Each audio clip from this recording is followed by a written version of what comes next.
Forget everything Hollywood taught you. The real gunslingers and frontier settlers carried weapons that rarely, if ever, made it to the big screen. Some were ingenious, some were dangerously flawed, and others were so unusual that history nearly erased them. Today, we're counting down 10 Wild West-era weapons that movies never showed you. No myths, no dramatization, just the real story. Number 10, the Sharps 4-barrel pepper box. For gamblers and traveling salesmen needing discreet protection, the Sharps 4-barrel pepper box was a perfect choice.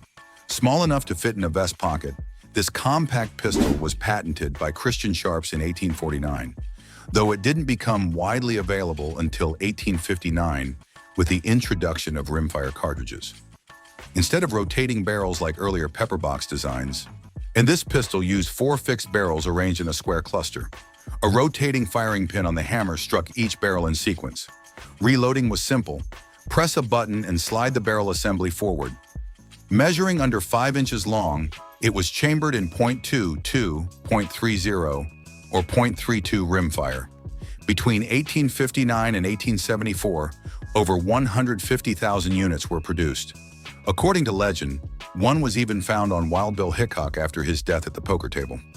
Number 9, the Allen and Thurber pepper box.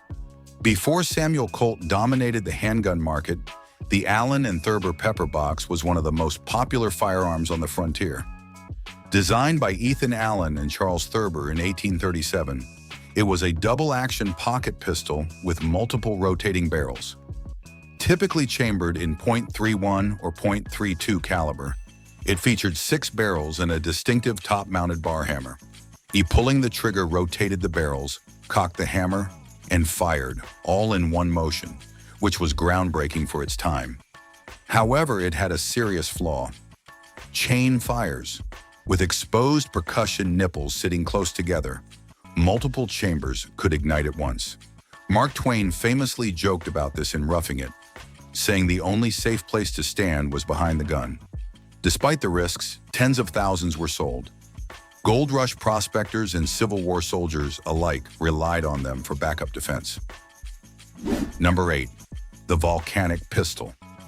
When it debuted in 1855, the volcanic pistol looked like a weapon from the future. Designed by Horace Smith and Daniel Wesson, it was a lever-action repeating pistol capable of firing up to 10 rounds without reloading. Its innovation came from the rocket ball cartridge, a hollow base bullet containing its own powder charge. Unfortunately, this design was extremely weak. The .41 caliber version produced very low velocity and energy, even less than a modern .2, too short. Gas leakage caused frequent misfires, and the design ultimately failed. The Volcanic Repeating Arms Company collapsed by 1857. However, investor Oliver Winchester purchased the patents, leading to improvements by Benjamin Tyler Henry, and eventually the legendary Winchester rifles that truly defined the Wild West. Number 7, the Colt revolving rifle. Samuel Colt attempted to adapt his revolver design into a rifle, resulting in the model 1855 revolving rifle. It offered 5 or 6 shots and came in .36, .44, and .56 calibers. The U.S. Army adopted it in 1855, making it the first repeating rifle used in military service. Pony Express riders and Civil War soldiers carried them, but the design had a dangerous flaw: chain fire. Powder could leak from cartridges and ignite multiple chambers at once. Because the shooter's front hand rested near the cylinder, this could result in severe injury from hot gas and fragments. Attempts to fix the issue failed, and by 1864, production ended. The rifles were eventually sold off at a fraction of their original cost. Number 6, the Winans steam gun. One of the strangest weapons ever conceived, the Winans steam gun didn't use gunpowder at all. Instead, it relied on steam power and centrifugal force to launch projectiles. Invented by William Joslin and Charles Dickinson, the original hand-crank version was patented in 1858, with a steam-powered model appearing in 1861. It resembled a small locomotive and could reportedly fire up to 200 rounds per minute. Despite its impressive concept, it lacked accuracy and power. The heavy steam boiler made it impractical for combat, and tests showed it couldn't compete with conventional firearms. Union forces eventually captured the weapon, and it faded into obscurity. Number 5. The Spencer pump-action shotgun. Long before John Browning's famous pump-action shotgun, Christopher Spencer developed his own version in 1882. Known for his earlier repeating rifle, Spencer partnered with Sylvester Roper to create a 12-gauge shotgun with a tubular magazine. It held 5 to 8 shells depending on barrel length.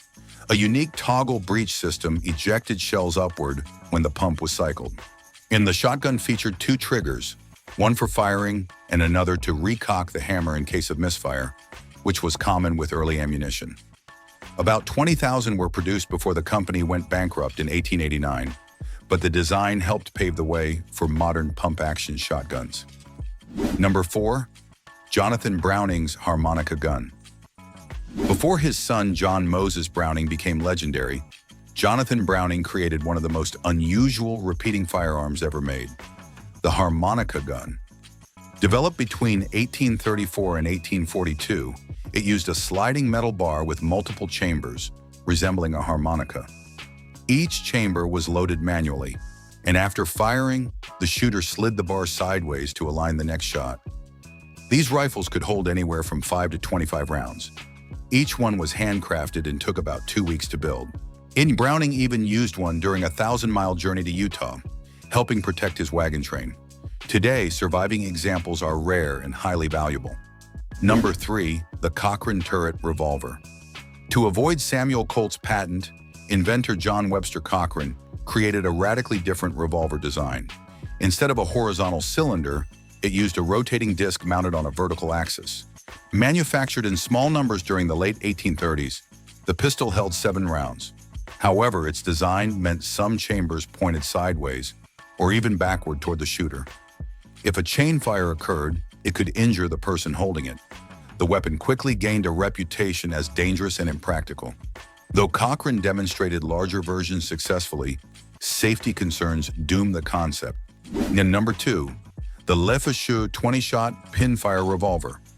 Eugène Lefaucheux revolutionized firearms in 1854 with the first practical metallic cartridge revolver. His pinfire system used a small external pin that, when struck, ignited the cartridge. While standard models held 6 rounds, a rare 20-shot version pushed the limits of firepower. It featured 2 rings of chambers, 10 on the outside and 10 on the inside. Because the inner chambers couldn't align with a single barrel, the design included a second barrel underneath. Each shot alternated between barrels, allowing all 20 rounds to be fired in sequence. These revolvers saw use during the Civil War, especially among Confederate officers seeking sustained firepower. Number 1. The Lamat Revolver. Topping the list is the Lamat Revolver, one of the most unique weapons of the Civil War era. Designed by Dr. Jean-Alexandre Lamat, it combined a 9-shot revolver with a built-in shotgun. The cylinder held 9 rounds of .42 or .36 caliber ammunition, while a central smoothbore barrel could fire 16 to 20 gauge buckshot. A switch on the hammer allowed the user to alternate between the two. Around 2,900 were produced in Europe and smuggled into the Confederacy. The weapon was favored by officers, including notable generals. In close combat, the shotgun feature made it especially deadly. However, its heavy weight and unusual ammunition requirements made it less practical for everyday use.